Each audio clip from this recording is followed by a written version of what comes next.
Emili, hay varios modelos de literatura gastronómica. Tú has dicho que tú en tu libro te alejas del modelo Álvaro Cunqueiro, por ejemplo, que es más historicista, y te acercas a Josep Pla o a Julio Camba. Sí, sobre todo a Julio Camba, porque también a Josep Pla, evidentemente, porque es un gran maestro, pero Julio Camba es autor de La Casa de Lúculo, que a mí me parece el mejor libro de cocina que jamás se haya escrito, por lo menos de los que yo he leído, y el más divertido. Eso, lo primero quizás sea discutible, lo segundo dudo mucho que alguien me pueda contraargumentar al respecto, ¿no? De hecho yo no lo tengo en la sección de cocina, sino en la sección de humor, porque me lo he llevado por ahí por la calle, me he puesto a leerlo en la parada de autobús o esperando a que abran una tienda y me estaba riendo yo solo en plena calle y la gente se volvía a mirarme tal como si estuviera loco. Porque Camba además es uno de los grandes maestros de la prosa castellana. Exacto. Poquitos escritores hay que hayan manejado la pluma como él. Como él, efectivamente. Y un brillante articulista y tantas cosas. Entonces es un poco, ha sido mi Virgilio. En este descenso a los fogones ha sido mi Virgilio. ¿Y el modelo Néstor Luján? El modelo Néstor Luján inspira este libro, más allá de los sabores, sí. El libro lo reconoce de Archilés, ¿no? No, yo Néstor Luján seguía sus colaboraciones en Destino, etcétera, pero no es una persona que digamos, conozca yo bien su obra, ¿no? No. Bueno, Emili, tú has dicho que una de las cocinas más castigadas, no sé si del mundo, pero al menos de la península ibérica, es precisamente la valenciana por los desmanes del dichoso menú turístico. Sí, sí, y creo que era un poco una fatalidad, otra fatalidad, ¿no? Si en lugar de estar Valencia donde está, estuviera allí Asturias, la cocina más castigada sería la asturiana, ¿no? Es decir, es la ventaja y la servidumbre de vivir junto a un gran rosario de playas de arena, ¿no? Donde se va amontonando la gente, porque eso de tomar el sol y achicharrarse y tal, ¿no? Pues parece que mola, ¿no? Y además es que de cara al turismo hay dos emblemas culinarios que son los que representan toda la península ibérica, que son el gazpacho por una parte y la paella. Sí. Para los extranjeros, decir cocina española es decir paella. ¿Por qué crees tú que la paella se ha convertido en bandera de una cocina tan, en fin, tan variada, tan plural como lo es la española? Porque con un caldero se apaña mucha gente, eso para empezar.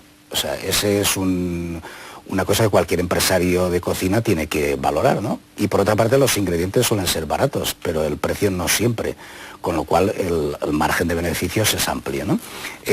No hay que olvidar que nuestro litoral es un litoral fenicio y por tanto con gran astucia mercantil, cosa que no es mala en absoluto, pero es mala cuando se estafa o cuando no se da el nivel de calidad que corresponde al precio. Es decir, hay siempre, es otra de las constantes de mi libro, es que no me interesaba sacar las últimas y más recientes exquisiteces acuñadas por fulano o por mengano, que también hay, pero no fundamentalmente eso, sino ver ese tipo de congruencia, de moralidad que hay en la cocina cuando está bien hecha y se pide por ella lo que es justo pedir por ella. Uno de los errores más fatídicos, cometido por los extranjeros, pero cometido también por muchos de los españoles no valencianos o incluso por algunos valencianos, es creer que la paella, en lugar de arroz con cosas, son cosas con arroz. Sí, entonces te encuentras estas paellas sepultadas bajo una lluvia de mejillones, de cigalas, en fin, de cualquier cosa, y el arroz casi ha desaparecido. O de langostas, o le meten ahí un cacho de langosta que pesa 1 kilo y la abren en 2 mitades y la colocan en el arroz tal, pensando que como la langosta es más grande, al ser la talla del santo de mayor relieve y tal, el santo obrará algún prodigio. Pues no obra ninguno. Quiero decir, realmente la gamba rallada fresca es infinitamente mejor que la langosta, pero vamos, un rato largo. Mejor y entonces, pues bueno, y hay cosas absolutamente baratas, como las galeras, por ejemplo, que pueden dar, y los cangrejos, esos cangrejitos rubios, blancos, insignificantes, mucho más sabor, del arenal, ¿no? Y tal, ¿no? Dan un sabor impresionante al arroz, ¿no? Es decir, el material fresco es el que suele dar mejor sabor. Y el mar, como tienes esa diversidad, esa imaginación no geométrica, porque el mar no es geométrico, la tierra casi siempre sí, ofrece más recursos, ofrece más materiales para jugar y imaginar. A mí, por ejemplo, Emili, no sé lo que piensas tú, a lo mejor a ti te gusta muchísimo, pero a mí me desespera que se haya puesto tan de moda algo que hace 20 o 30 años, en fin, apenas existía, que es el arroz con bogavante. El bogavante tiene un sabor realmente muy vasto y machaca el sabor del arroz. A mí no me gustan nada esos arroces melosos con bogavante. El bogavante, eso forma parte, la cocina es de restauración, me refiero, es uno de los mundos más repugnantemente clasistas que existen. Es decir, ni el mundo de las empresas, ni el del arte, ni el de la literatura, ni otros mundos no son ni la mitad de clasistas que la cocina, ¿no? Es decir, es donde se subrayan las diferencias sociales, donde se afirman las carreras, las carreras de honores y los reconocimientos y todas esas cosas, ¿no? Entonces, cuando una nueva clase o casta accede al poder, pone de moda una determinada cosa, la que sea, ¿no? Cuando los socialistas llegaron al poder era bogavante. Yo creo que ponían bogavante hasta en España el pelotazo se refleja en el bogavante. Hasta en el refresco de menta colocaban una cola de bogavante porque hacía fino y tal, ¿no? Horterada, en definitiva. Es una horterada. Del mismo modo que entonces todos los vinos tenían que ser frescos, ligeros y afrutados, que como todo el mundo sabe, o debería de saber, son los que más beneficios más inmediatos procuran al bodeguero. De ahí la moda de los vinos ligeros, frescos, jóvenes, afrutados y tal. En cambio, ahora que hay un gobierno de derechas, pues se lleva más el vino con más cuerpo, más hecho, una cosa solvente y tal.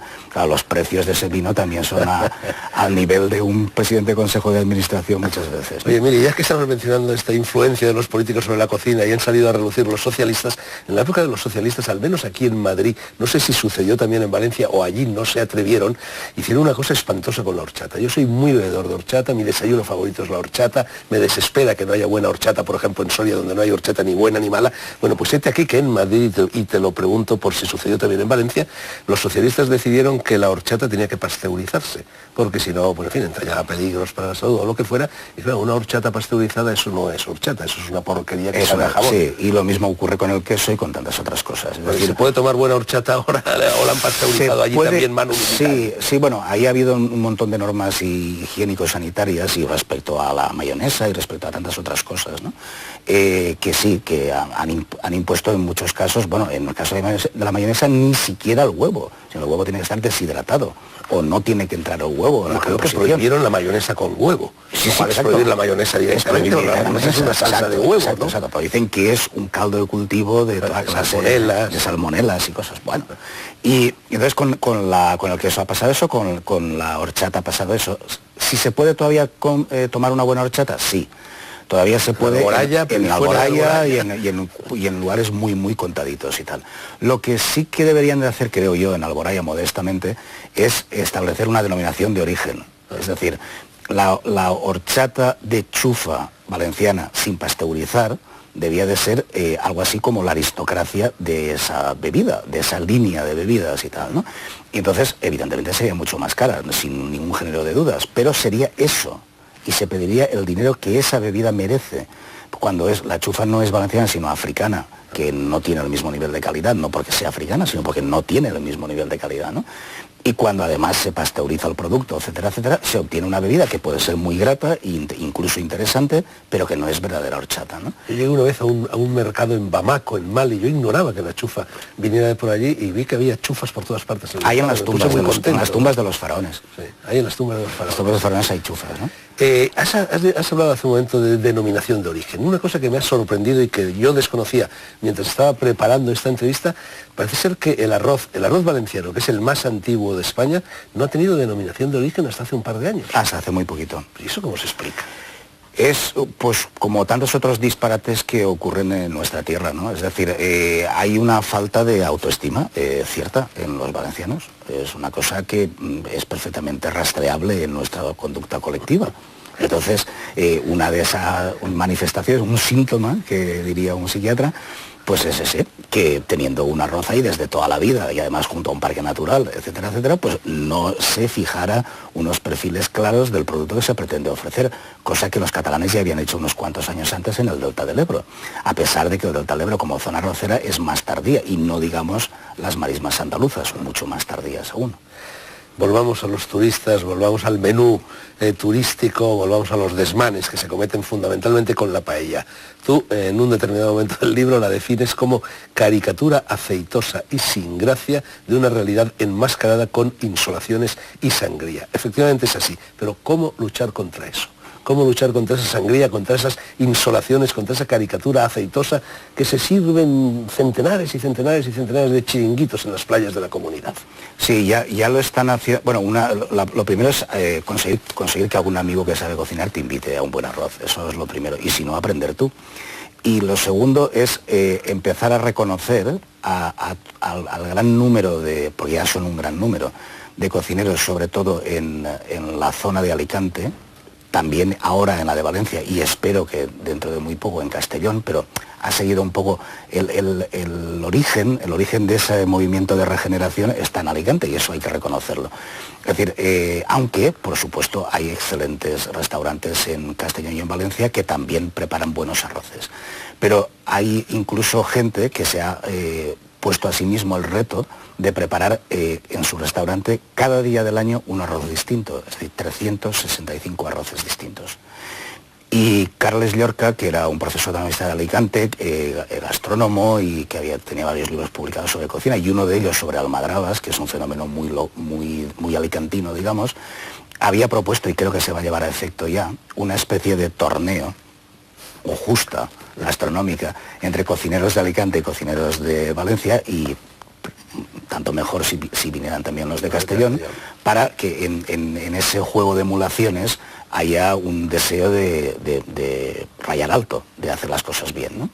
Oye, la fideuá, ¿eso es una invención de marineros o es una invención del cocinero Emilio López Bonias? Sí, eso es la invención de un particular, luego dignificado a través del mito, ¿no? O sea, es el origen de muchos mitos, ¿no? Ocurre un hecho histórico y se fija ese hecho histórico con un mito. Entonces, esas cosas de que a uno se le ha olvidado, aunque está muy bien hecho, porque el mecanismo sí que opera muchísimo en cocina. Bueno, en cocina y en otras artes o artesanías creativas, ¿no? Y es que la falta de algo suele ser el camino abierto a la creación. Es decir, el disponer de muchas cosas no siempre favorece una buena cocina.